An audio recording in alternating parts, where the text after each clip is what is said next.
Hello everyone, welcome to this video about some cool tremolo turnarounds by Django. These are little small embellishments you can play while accompanying a soloist like a violin player or a clarinet player. And these are things that Django would typically do during turnarounds, although you could use them at other places, but they sound coolest in turnarounds because it gives kind of a push to go to the next chorus, to signal to the soloist, take one more chorus, you know, and maybe at a climactic moment, and it really pushes forward the whole song, it pushes forward the rhythm section.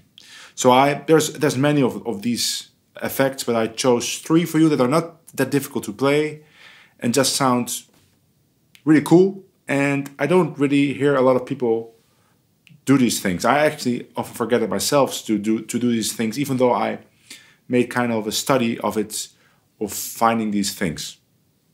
So first of all, let's talk a little bit about tremolo, about the technique of tremolo. There's not a lot you can say about it, because the fact is some people can just do that faster than other people. It's kind of a twitch reflex, and I wouldn't be too worried about the speed of your tremolo. It's much more important to have it be consistent rhythmically. So a consistent sound, a continuous sound. There's no point in doing tremolo really fast, but with breaks. Like, you know, maybe you do it like... That's not consistent. It's better to do it slower, but consistently. This is fine, no? As long as you have a continuous sound. Now, if you want to really work on it a little bit, there's a couple of pointers. First thing is really have a very light grip on your pick. Really, it should almost be as light as to drop it, because you want to have minimal resistance on the pick from the strings. So you want a very light grip, because if you grip it very tightly, the chances of your pick getting caught between strings is much greater. Another thing is that you want to have a very relaxed arm or wrist, so that you could just, people say it's like shaking out a match, and it's almost like that, but you could take it, I mean, you want to be able to do it for a longer time than shaking out a match, which you can do very quickly, but you have to keep going. So take a really, like a slower tremolo if you need to, and then just have a very light grip. Try to use not too much surface of the pick when doing a tremolo. That's not the same as normal picking, where you can use a bigger surface, but use a smaller surface and really just let your hand very relaxed, just let it shake. Okay, but the main thing is don't do it faster than you are capable of doing it. Be more precise about the consistency of your tremolo. Okay, so the 3 effects are all 3 on a song in G. I mean, you can play it in any key, but I just transposed these effects to G. I put a little backing track of an A of Dinah. So the backing track will play, and I will play the effects on the turnaround. So that means I will play it on the last 2 bars of Dinah. So the last 2 bars are G and C. So the chords of Dinah are G, C7, G, 2, 5, 1, 5. So on the 1, 5 at the end, I will play the effects. So the first one is a really cool one. It's just playing a G diminished, right at the point that the rhythm section is playing a G. So the rhythm section is playing 2, 5. And on this G, you play a G diminished. And you can play any inversion you want. You can play it with the root on top, which is what you see in the tab right now. But you can use all the turnarounds. Or inversions, sorry, for inversions. So the rule for inverting a diminished chord is just shift it down 3 frets.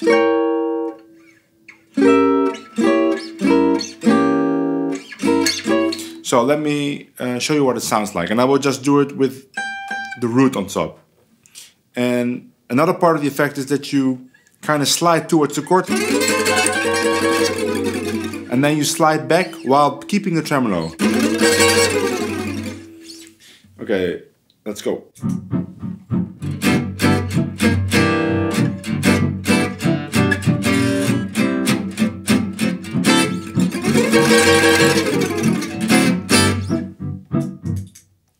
Very cool. So you could use all the inversions. So let's do it with the C sharp on top.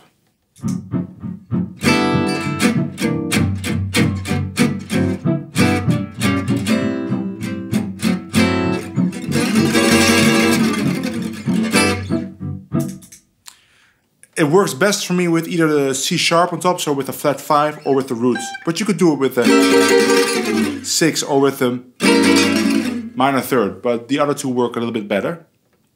And the thing is, when you slide down the tremolos, you don't want to press it too hard. You want to almost let go of the chord and half mute it, so that you don't hear this kind of thing.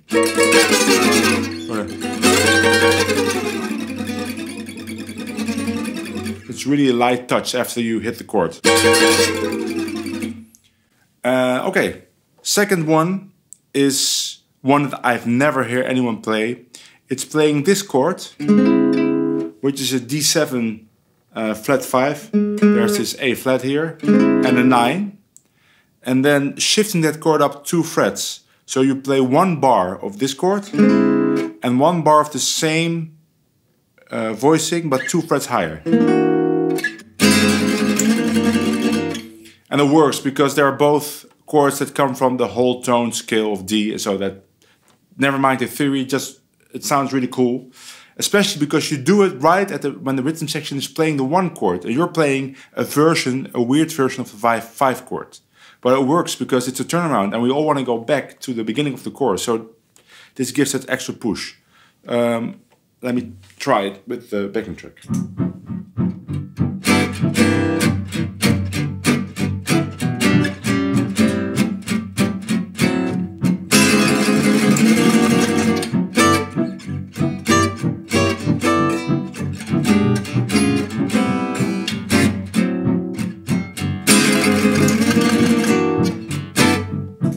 So the first time I came directly on the 1, but it works a little bit better if you come after the 1. So you do hear the 1 first of the rhythm section. They're playing G, and you start on B2. So 1, 2, 3, 4, 1, 2, 3, 4, 1, 2. That's how Django plays it. I think he plays that actually in one of the versions of Dyna. You can look for it. Let me do once more, and I'll play it on B2.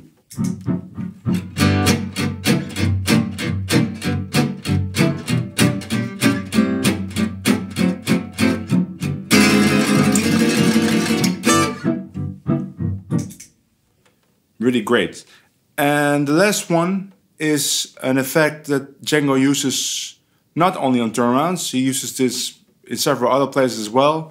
It's playing this chord, which is a standard jazz voicing for D13, right? This B is the 13.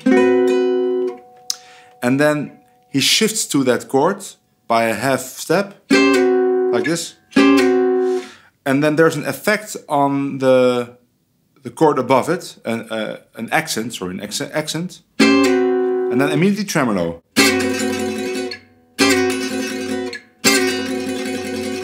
Going to D7 flat 13, and then resolving to a G chord. But sometimes he'll resolve it to a G7, like this. So it's best to play this. I think you can play this again, the same thing you can play directly on the 1, but maybe you have to play it after the 1. So let me try it first after the 1 of beat 1 of the rhythm guitar playing a G chord.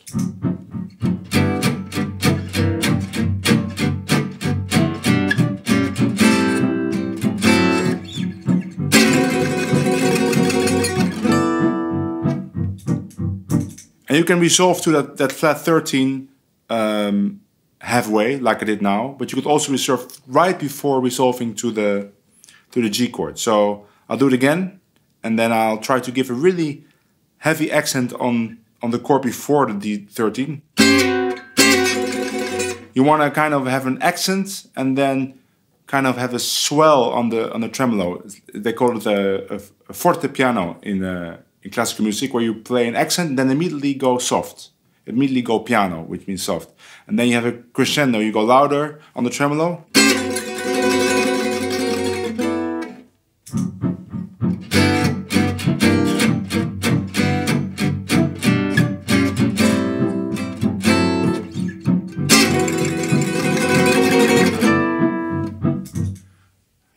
Yeah, another great effect, and you could use this last effect. You could use all these effects every time you have a 5 chord. But for example, I know that this last effect comes from the Rome recordings of Django playing Paper Moon, and then so the Paper Moon, the chords are.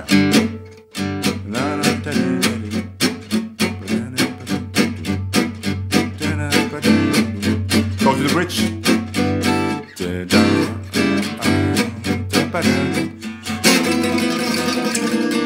Django plays it right there, right halfway in the bridge. Go search for it on YouTube. Django in Rome with Corpelli playing Paper Moon. And the first effect also comes from those sessions. I think it's on After You've Gone. So also find that recording. So the first effect was from After You've Gone. The second one was from the very old recording of Dinah. And the third one is from Paper Moon.